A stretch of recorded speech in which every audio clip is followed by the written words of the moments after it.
बात करते हुए देखते भी होंगे कि आप कितनी देर बात करते रहो, बहुत अच्छा लगता है। तो जैसे आप लोग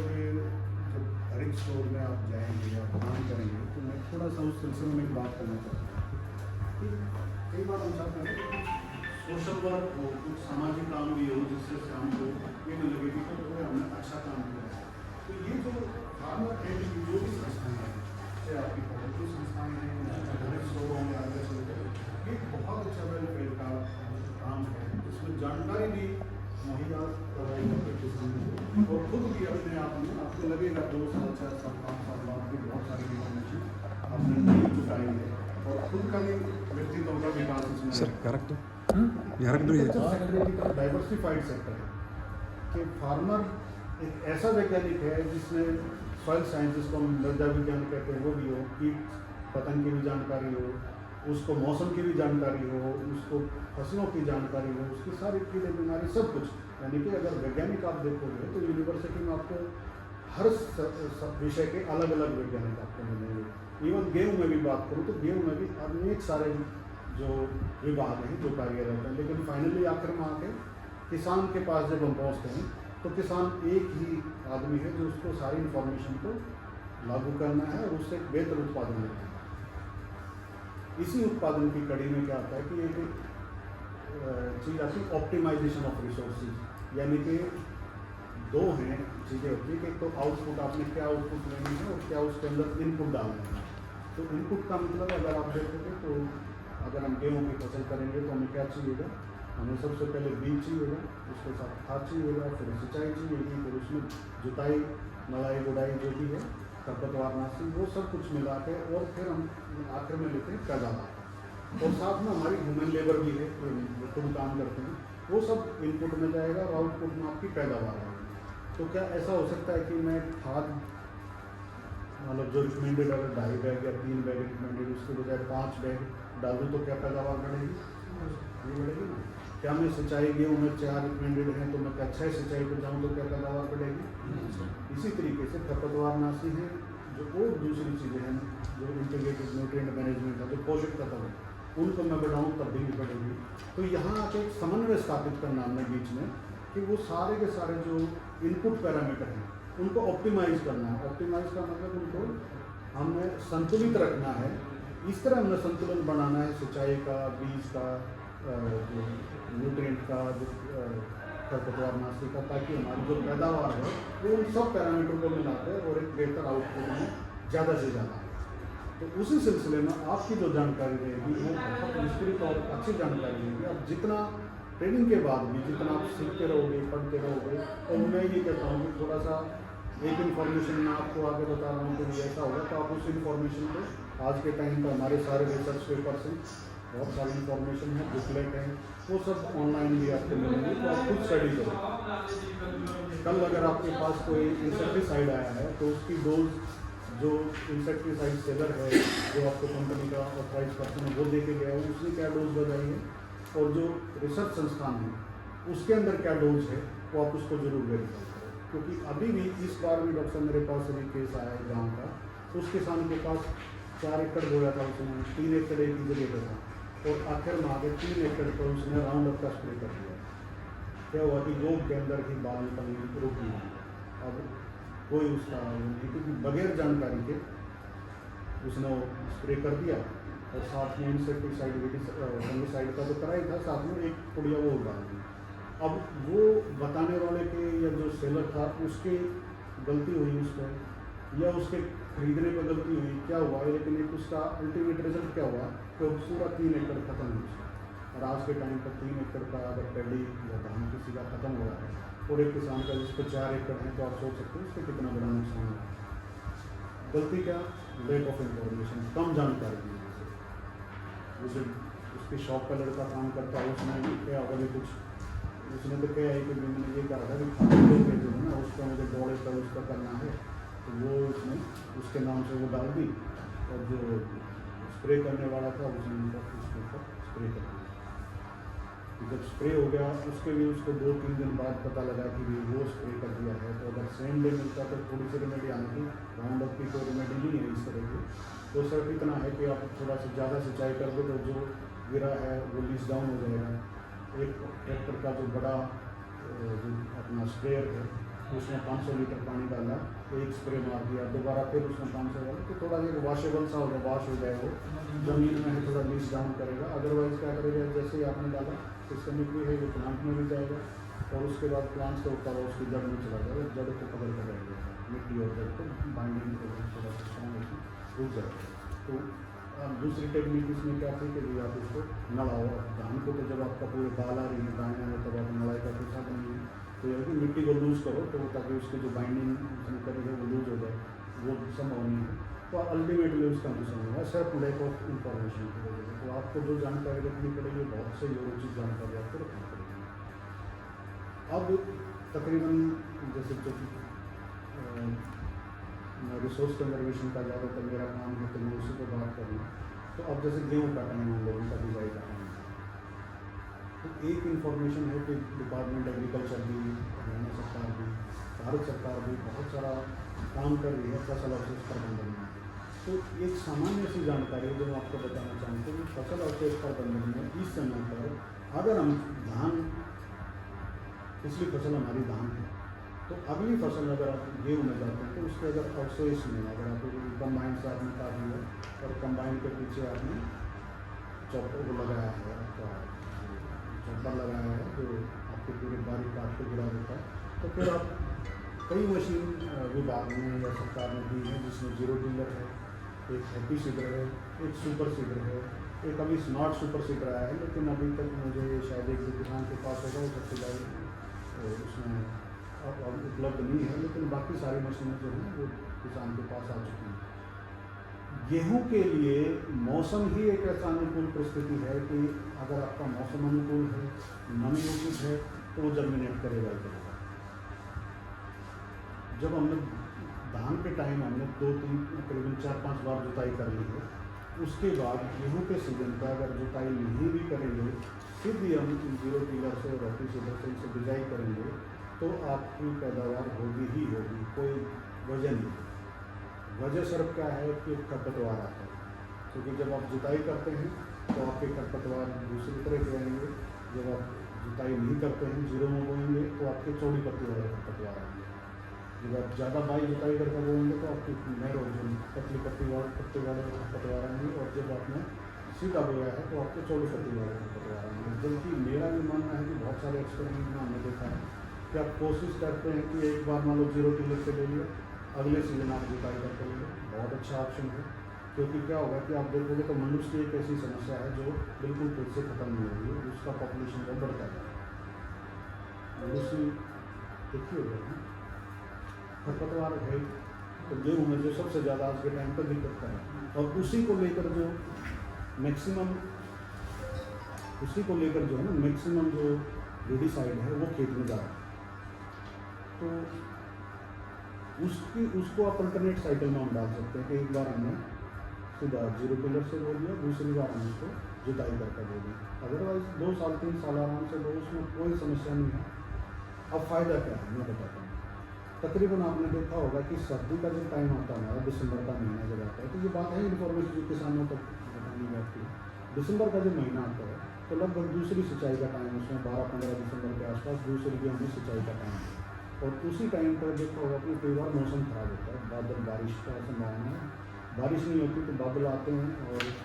एवापोरेशन जिसको बोलते हैं, ज़मीन से पानी का जो वाष्पीकरण है वो कम हो जाता है, क्योंकि जब धूप रहेगी तभी वाष्पीकरण बढ़ेगा। तो उस स्टेज में वाष्पीकरण नहीं होगा तो एक तो सबसे पहले जो ज़मीन में जो पोषक तत्व आपने दिए हैं वो पौधा नहीं ले पाएगा, क्योंकि जब धूप निकलेगी तो वाष्पीकरण होगा तो उसका साइकिल मेंटेन होता है पूरा का पूरा, तो पोषक तत्व नहीं ले पाएगा। ऐसी स्थिति में जो हमारे ज़मीन में हमने मिट्टी टेस्ट नहीं करवाई है, हमें पता नहीं है कि कौन से इसमें तत्व की पोषक तत्वों की कमी है, वो हमने दिए नहीं है, तो एक के साथ दूसरा जुड़ा हुआ है, तो तुरंत ही इस तरह की जब आपके एवापोरेशन रुक जाएगा तो तुरंत ही आपके पोषक तत्वों की जो कमी है वो पौधा शो करेगा। पौधा शो करेगा तो क्या होगा, तो पीला पड़ेगा या बढ़िया रुक जाएगी, ठीक है, या आपको कहीं एकदम सेंट्रल सा हो जाएगा, ऊपर से फूट सा खड़ा हो गया या ऊपर से मुड़ जाना शुरू होगा, ऐसी दिक्कत अक्सर आती है। और कुछ वैरायटी कुछ सेक्शन पर ऐसा है जिसमें ज़्यादा दिक्कत आ जाती है कि किसान ने काफ़ी टाइम से मिट्टी टेस्ट करवाई ही नहीं है, उसको पता ही नहीं है कि वो एक ही तरह का मान लो DAP डालता आ रहा है, तो ऑलरेडी DAP डिपॉजिट है उस तरफ से उसकी ज़मीन में जो है अगर चेक करवाओ तो उसकी pH चेक होती है, pH उसमें एसिडिक बिहेवियर है उसका या बेसिक बिहेवियर है मिट्टी का, वो जाँच की जाती है। वो अगर 7 के आसपास है तो बिल्कुल ठीक है, क्योंकि 6.5 से लेकर 5.5 और 6 से लेकर आपके 7-7.5 तक सबसे ज़्यादा न्यूट्रिएंट जो है वो प्लांट ले पाता है जो pH इतनी है। लेकिन अगर सोनीपत में आप देखोगे तो pH का जो है वो लगभग 8, 8.5, 9, 10 और 11 तक होते हैं। तो 10-11 होने का मतलब है कि आपके जितने भी जो फॉस्फेटिक फर्टिलाइजर जो DAP टाइप के फर्टिलाइजर हैं वो दान नहीं ले पाएगा। आप कितना DAP बढ़ाते रहो, अगली बार पहली बार 25 किलो डाल देते, फिर आपने 50 डालना शुरू कर दिया, फिर नहीं लोग 1.25 बैग डाल दें तो बढ़ाते चले जाएंगे। कुछ किसान ऐसे भी नोटिस में आए हैं जो बाद में भी DAP ऊपर से भी डाल देंगे, बिजाई के टाइम तो डाल ही दिया, उसके बाद भी डाल दिया, तो कभी क्यों डाल दिया बोले थोड़ा ग्रोथ नहीं है इसका, तो उसकी कोई ज़रूरत नहीं है। मिट्टी टेस्ट होगी तो पता लगेगा कि इसमें वजह क्या है, pH ज़्यादा है तो उसकी pH का ट्रीटमेंट करेंगे, जब pH डाउन कर देंगे हम 5.5, 6.5, 7.5 के आसपास ले आएंगे, तो pH डाउन करने के बाद जितने भी फर्टिलाइजर मिट्टी में जमा है वो सारे के सारे को डालना शुरू कर देगा, बढ़ाएगा। बहुत सारे मतलब मेरा कहने का मतलब है कि एक तो सॉइल टेस्टिंग के लिए आप सबने किसानों को जागरूक करना है कि आप सॉइल टेस्ट करवाओ, और सॉइल टेस्ट करवा के जो भी जानकार है तो अगर आप धीरे धीरे आगे देखेंगे तो आपको भी इन्फॉर्मेशन मिल जाएगी कि कौन से फैक्ट्रीज में ऐसे हैं जो ज़्यादा डिटेल में देखने की जरूरत नहीं, सामान्य तौर पर बताए जा सकते हैं, जांचे जा सकते हैं, क्योंकि बहुत सारी इन्फॉर्मेशन तो यूनिवर्सिटी का जो परफॉर्मा है उसके पीछे लिखा हुआ है कि भाई इसमें ये दिक्कत इसमें फिर भी नहीं है, तो KVK से होम्योपैथी से बात कर सकते हैं, उससे इन्फॉर्मेशन मिल जाएगी कि क्या इसका कंट्रोल है, क्या चीज़ें की जा सकती हैं। तो मिट्टी टेस्ट या जांच करना बहुत आवश्यक है, तो ये कभी हमें तो ज़रूरत ही नहीं है, बिल्कुल गलत बात है, क्योंकि आप देखोगे तो जहाँ DAP काम नहीं कर रहा वहाँ NPK का मतलब गेहूँ के साथ बिजाई कर रहे हैं, और वो बाई प्रैक्टिस किसानों ने पकड़ लिया, उनको एक्चुअल नहीं पता हकीकत क्या है। हमारे पड़ोसी ने किसी ने DAP नहीं मिला, उस दिन था तो उसने 12-32-16 का जो है या वो अपना खेत में गेहूँ के साथ बो दिया, तो पिछले साल उसको लगे थे तो बहुत बढ़िया पैदावार ले जाए। मेरा दूसरा जिसमें DAP डाला था उसमें नहीं आया, उसमें ज़्यादा फुटवाव नहीं आया, तो फिर उसने अगले किसान ने फिर अगले बार प्रैक्टिस बना दी कि भाई NPK लो, DAP में डालो, तो वो भाई प्रैक्टिस उसने मिली हुई चीज़ें हैं। लेकिन ये सारी की सारी लिटरेचर में या जो साइंटिफिक आदमी है, साइंटिस्ट है, उसके पास ये सारी जानकारी है, वो बता सकता है कि भाई क्यों NPK जाना चाहिए, क्यों DAP जाना चाहिए, क्यों यूरिया ज़्यादा नहीं जाना चाहिए, तो वो सारी की सारी चीज़ें इन्फॉर्मेशन हैं। तो कोशिश करो कि ज़्यादा से ज़्यादा टेक्निकल जो लोग हैं, तो किसी भी संस्थान के पूछा के हैं, यूनिवर्सिटी के हैं, डॉक्टर हैं, जो भी चैनल पार्टनर इसको अतिरिक्त होगा, तो उन लोगों से मिलने में या उनकी ग्रुप मीटिंग अटेंड करने में आलस नहीं करना, उनको नुकसान नहीं है। बहुत सारी ऐसी चीज़ें मुझबानी मिल जाएंगी जो अपने लिटरेचर में ढूंढनी पड़ेंगी क्या किसका क्या प्रभाव है। जैसे अगर आप विडिसाइड की बात करो तो ओवरडोज में बहुत सारे विडिसाइड की, तो कुछ का ऐसा पोजीशन है कि जो रिकमेंडेशन अगर 60, 70, 80 ग्राम तक है वो 150 ग्राम तक जाएगा। जैसे मैं इसकी बात करें अपने जिसमें आलू वाली के नाम से नाइट्रोजन जाता है, तो ये इसकी रिकमेंडेशन है लगभग 70 और 80 ग्राम की, लेकिन इसकी दूसरी टेक्निक ले लिया किसान ने कि भाई खाद में मिलाया और वो 150 ग्राम मिलाया तो छिड़क दिया। अब इनका जो रेजिडुअल इफेक्ट है इतना ज़बरदस्त है ज़मीन के अंदर, मिट्टी के अंदर, कि अगर अगले साल उसने या गेहूँ कटने के बाद उसने कोई चारा फसल उसके लिए या बाजरा लिया है या मक्का ली है तो दूसरी फसल वो जर्मिनेट नहीं कर सकता कहीं नहीं, क्योंकि पिछले साल कुछ हो गई, अगर पिछले साल नाइट्रोजन मारा था, खाद में मिला कर मारा था, तो अगले साल उसमें वो पौधा जैसे जितनी बार सिंचाई करेगा उतनी बार वो पौधा जो है ना दम पर चलता रहेगा। तो बहुत सारी ऐसी इन्फॉर्मेशन है कि इनका रेजिडुअल इफेक्ट बहुत लंबा है। तो रिकमेंडेड डोज जो आएंगे तो लगभग उसी का रिकमेंडेड डोज करेंगे। अगर किसी ने ज़्यादा ले के भी जा चुका तो उसका तो अल्टरनेट मिनिमम डोज का अल्टरनेट ले आओ, उसके बाद फिर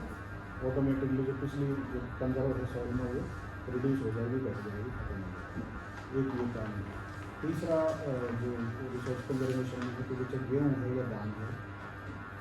तो लेवलिंग एक बहुत बढ़िया आस्पेक्ट है, बहुत ज़रूरी है। एक सार पानी लगेगा, कम पानी लगता है और पैदावार भी बेहतर होगी। जब आपका सिंचाई एक जैसा रहेगा, पानी का लेवल एक जैसा रहेगा, तो जो भी न्यूट्रिएंट अपटेक है प्लांट का वो पूरा रहेगा। ऐसा नहीं है कि जहाँ पानी ज़्यादा बढ़ जाए तो वहाँ वैसे स्टेशन आ जाएगी, दबाव में आ जाएगी। जहाँ आपका पानी कम रहेगा तो वहाँ उसको उचित नमी मिलेगी नहीं, तो बढ़वार नहीं होगा। तो बहुत सारी इन्फॉर्मेशन है। और जैसे अभी हम लोग आगे भी चल रहे हैं, बरसात की जब बल्कि हमारे चाहे तो उसी टाइम पर जब हम लोगों ने शुरू किया था ड्रोन से स्प्रे का, तो धीरे धीरे हम लोग उस टेक्नोलॉजी पे भी आ रहे हैं। यदि टीवी पे भी काम करा, पिछले बार भी हमने 90-95 एकड़ में किया है स्प्रे, और अब भी इस सीजन पर भी हम लोग स्प्रे करेंगे। तो जैसे न्यूट्रिएंट का है, या फिर खासकर गन्ने में अगर आप देखोगे तो गन्ने में एक टाइम के बाद मतलब स्प्रे कर ही नहीं पाते हैं लोग। कोई भी इंसेक्टिसाइड है या वीडिसाइड है ना, वो फंगिसाइड है, तो वो नहीं कर पाते हैं। तो इस तरह की बागवानी में हम ऊपर जाकर स्प्रे नहीं कर पाते। बहुत उसके लिए जैसे कपास में हमारे यहाँ तो कपास कम है, लेकिन आप हिसार सकता है हम उस तरफ देखोगे तो कपास बहुत ज़्यादा, तो कपास में स्प्रे करना अपने आप में बड़ा कॉस्टली था, क्योंकि जो मशीन डेवलप की वो फिर बहुत बड़े व्हील की कहीं अभी आपने किसी किसान मेले में देखा भी हो, बड़े बड़े पहिए लगाकर जब उसके ऊपर प्लेटफार्म बना है उस पर स्प्रेयर लगाया। तो उन सब चीज़ों से बाहर निकलने के लिए अभी जो ड्रोन टेक्नोलॉजी है वो आई है। तो इसमें 25 kg तक का जो पेलोड है, टोटल लोड है ड्रोन का, पूरा वेट अगर 25 kg है तो किसान ड्रोन की श्रेणी में रखा गया। ठीक है, उसका मतलब क्या है कि 15 किलो तो उसका अपना वेट हो जाएगा, 10 किलो की 10 लीटर की टंकी वो उठा के चल सकता है। तो 25 किलो तक के ड्रोन का सब्सिडी है गवर्नमेंट की तरफ से। आपके लगभग जो जनरल फार्मर के लिए 40% सब्सिडी है, महिला के लिए जितना है, और SC/ST जनरल के लिए 40% है, और SC/ST और वुमेन फार्मर के लिए आपका लगभग 50% सब्सिडी। सर ड्रोन की एक्चुअल कीमत कितनी होगी? एक्चुअल कीमत ये अगर आप देखोगे तो 28% के आसपास तो GST है। कई बार फार्मर डायरेक्ट खरीदता है किसी से, तो अगर मान लो देखते तो अगर इसमें डिपेंड करेगा कि आपका जो ड्रोन है उसमें स्पेसिफिकेशन क्या क्या है। तो मिनिमम कितनी होगी सर? मिनिमम आप शुरू करो तो 6.5 लाख से शुरू होकर 10 लाख तक चला जाता है, जो नॉर्मल किसान ड्रोन अपने यहाँ मार्केट में अवेलेबल है। 6.5 लाख से स्टार्टिंग है सर, कौन लेगा? जी सब्सिडी उसको प्रोवाइड कर रहे हैं। मैं बताता हूँ कौन लेगा। देखिए अभी तक तो क्या है कि अगर किसी ने भी अपना FPO बना के या ग्रुप फार्मिंग करके या जॉइंट लायबिलिटी ग्रुप बना के या कोऑपरेटिव इंस्टीट्यूशन बना के उसके लिए, तो उसको सब्सिडी मुहैया करवा रहे हैं। अब देखो कौन लेगा, सब्जी का जो फार्मर है उसको कितना स्प्रे उसके करना पड़ता है? करना तो पड़ता है सर, लेकिन 3.5 लाख की हवा में उड़ी है तो डूब भी तो सकती है इसी को चलाने के लिए अलग ट्रेनिंग होगी। हाँ बिल्कुल, जो आप कह रहे हो ना कि उसको चलाने के लिए ट्रेनिंग होगी। ड्रोन उड़ाने की परमिशन हर किसी को नहीं है। उसको उड़ाने के लिए आपको एक पायलट लाइसेंस लेना पड़ेगा। पहले तो क्या था कि उसमें आपके पास पासपोर्ट, वैलिड पासपोर्ट होना चाहिए, लेकिन अब गवर्नमेंट ने उसमें थोड़ी सी कंडीशन में रिलैक्सेशन कर दी है। अब ये कर दिया कि आपके पास आधार कार्ड है, वोटर कार्ड है, फैमिली ID है, जो अप्रूव्ड ID है हमारी, वो भी इंक्लूड उन्होंने कर दिया। उसके लिए आपका 7 दिन का ट्रेनिंग प्रोग्राम रहेगा।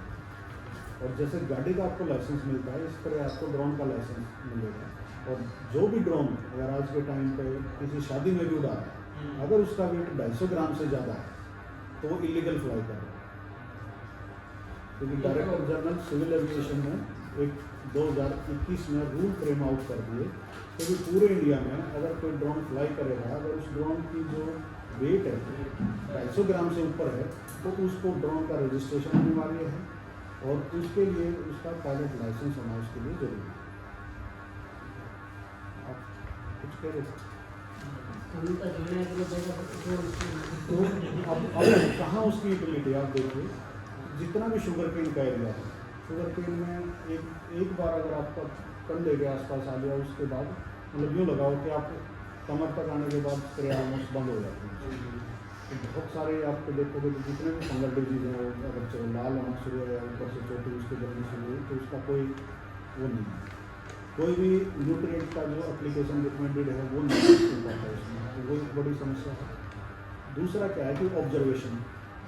अभी अकेला स्प्रे में तो है ही है ड्रोन, दूसरे ड्रोन ऑब्जर्वेटरी ड्रोन भी है तो जो ऑब्जर्व करेंगे। मान लो गन्ने में आप नहीं देख सकते कि हमारा खेत किस जगह पर जाकर पैची होना शुरू है, कहाँ बीमारी आनी शुरू होगी, तो जब उसका ऑब्जर्वेशन वाले ड्रोन को आप फ्लाई करते हैं लोग तो पता लगेगा कि भाई इस पूरे एकड़ में से इस जगह पे बीमारी आनी शुरू होगी, फंगल इन्फेक्शन आना शुरू हुआ है या कोई इंसेक्ट आना शुरू हुआ है, तो क्या होगा कि जब वो लोकेट कर लिया हमने तो वहीं लोकली उसका ट्रीटमेंट कर लेंगे तो कंट्रोल हो जाएगा एक बार। दूसरा अगर हम देखते हैं तो अक्सर जैसे पेडी में भी लगा हो तो हम बोलते हैं कि इंसेक्ट आया, कोई मान लो कोई कीड़ा आया, कोई मच्छर आया जो फ्लाई करता है, तो उसका भी एक पैटर्न होता है कि वो पश्चिम से पूर्व की तरफ चल रहा है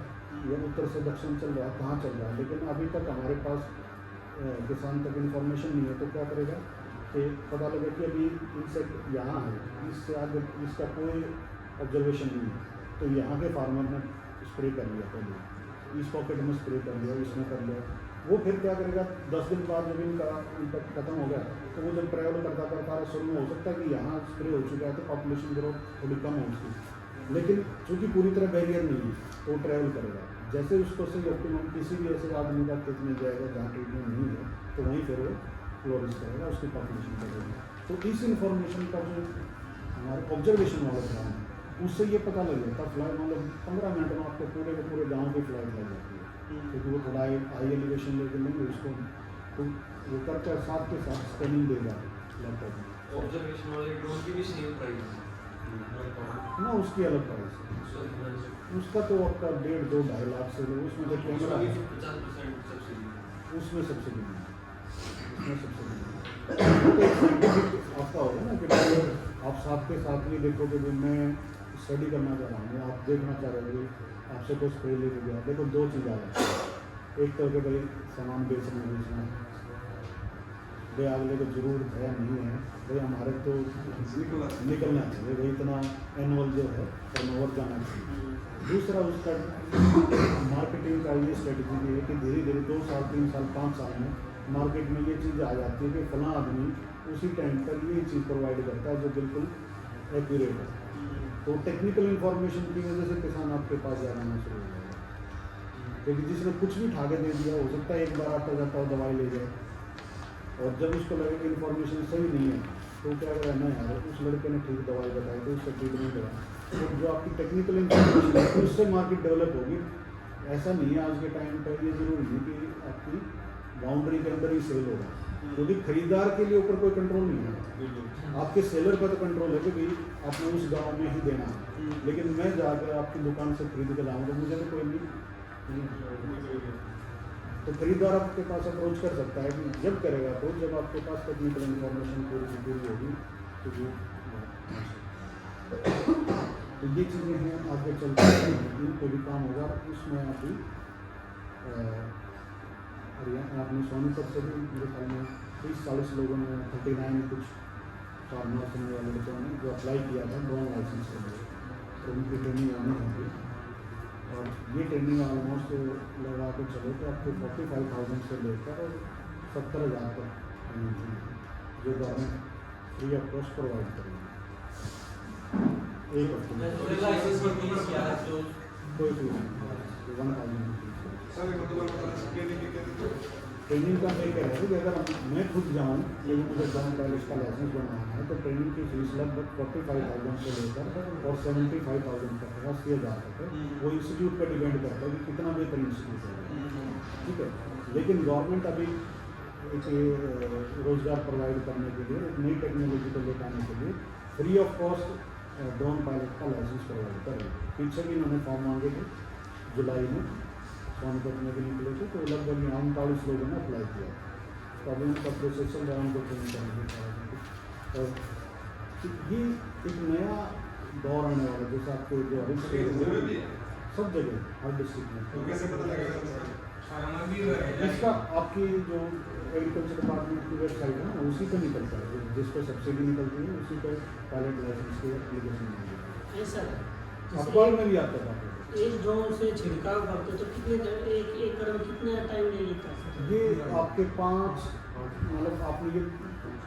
अच्छा 2 तरीके हैं इसमें। एक तो है कि मैनुअल ऑपरेट होगा कि आपने लगाया जैसे वीडियो गेम खेल रहे वैसे आपने चलाया, एक मैनुअल लेवन टेक्निक है, इसका कोई ज़्यादा वो नहीं है। दूसरा है आपका ऑटो पायलट, यानी कि क्या करोगे, पहले आपने वो जो उसका रिमोट है वो लिया और उसके जिस खेत में आपने स्प्रे करना है उसके चारों तरफ कोने पर विजिट कर रहा है, मैपिंग कर रहा है। मैपिंग करके तो कॉर्नर लोकेट होगी, कॉर्नर लोकेट होने के बाद फिर आपने उसमें नंबर डाल दिए कि मुझे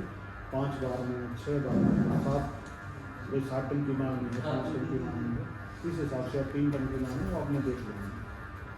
उस चीज़ के हिसाब से फिर इसका मैपिंग इसमें चली जाती है। ओवरलैपिंग कि आपने एक लाइन के ऊपर जैसे हाथ से चढ़कते हैं तो थोड़ा लाइन के बीच ओवरलैपिंग है, ठीक है, बराबर की ओवरलैपिंग है। फिर उसके बाद टर्म की ओवरलैपिंग है, वो सारे के सारे कवर उसमें फीड करके इन्फॉर्मेशन और ऑटो पायलट पर चला जाएगा। जहाँ से उठेगा वहीं आपका स्प्रे करके बैटरी डाउन होगी तो वापस वहीं आउट रहेगा, और अगर फर्टिलाइजर खत्म होगा तो आपका वहाँ करेगा। अब इसमें 2 ऑप्शन हैं। एक ऑप्शन है जो सिर्फ केमिकल स्प्रे करता है, ठीक है, उसकी कॉस्ट बढ़ जाएगी जो फर्टिलाइजर भी स्प्रे करेगा, जैसे यूरिया, तो यूरिया भी ऐसे छिड़केगा। तो इतना इवन मतलब एक दूसरे के ऊपर ओवरलैप और इतना अच्छे तरीके से स्प्रेड करता है कि आप जो दानेदार यूरिया DAP है, यूरिया है, वो भी स्प्रे करता है। तो अब उसकी यूटिलिटी होगी कि ना होगी अगर वो यूरिया भी छिड़के तो DAP भी अच्छा सर, छिड़के। इसके एक सर एक ये मतलब नॉर्मल फार्मिंग के लिए नहीं है, जैसे इसको बिजनेस के रूप में कर सकते हैं, जैसे मैंने ले लिया और आसपास के एरिया में मैं ये करने लगा। हाँ, तो ऐसा तभी तो जो नॉर्मल सब्सिडी दे रहे हैं, जो सब्सिडी जो प्रोवाइड कर रहे हैं आपके कस्टमर सेंटर को, या कोई कोऑपरेटिव सोसाइटी बना ली, उसको इंडिविजुअल फार्मर को अकेला किसान देगा तो उसको थोड़ा सब्सिडी कम है उसको, है ना। उसके बाद अभी तक तो क्या है कि अवेयरनेस नहीं है, जानकारी नहीं है। जैसे मान लो अगर आप इसको रोटावेटर जब शुरू में आया तो रोटावेटर यूनिवर्सिटी में हमारे कॉलेज में ड्राइवर भी और ट्रैक्टर भी 2-3 साल तक मतलब हर सीजन पे ड्राइवर आया करता, एक महीना यहाँ लेट के जाया करता और मतलब किसानों को डेमोस्ट्रेशन दिया करता। और जब वो मशीन लोगों को समझ में आई गया ये तो बहुत बढ़िया चीज़ है, फिर वो देख लो हाथों हाथ निकली और गवर्नमेंट और सब्सिडी भी आखिर में हटानी पड़ी कि नहीं, इसको तो सब्सिडी में नहीं आज ही दे। अच्छा सर, जो ड्रोन से स्प्रे करते हैं इसके ऊपर एकड़ कॉस्ट क्या पड़ेगी? पर एकड़ कॉस्ट अभी जो हम लोग दे रहे हैं वो 400 रुपये दे रहे हैं, लेकिन अगर कॉस्ट देखो तो आपकी दवाई सर मतलब जो खाद यूरिया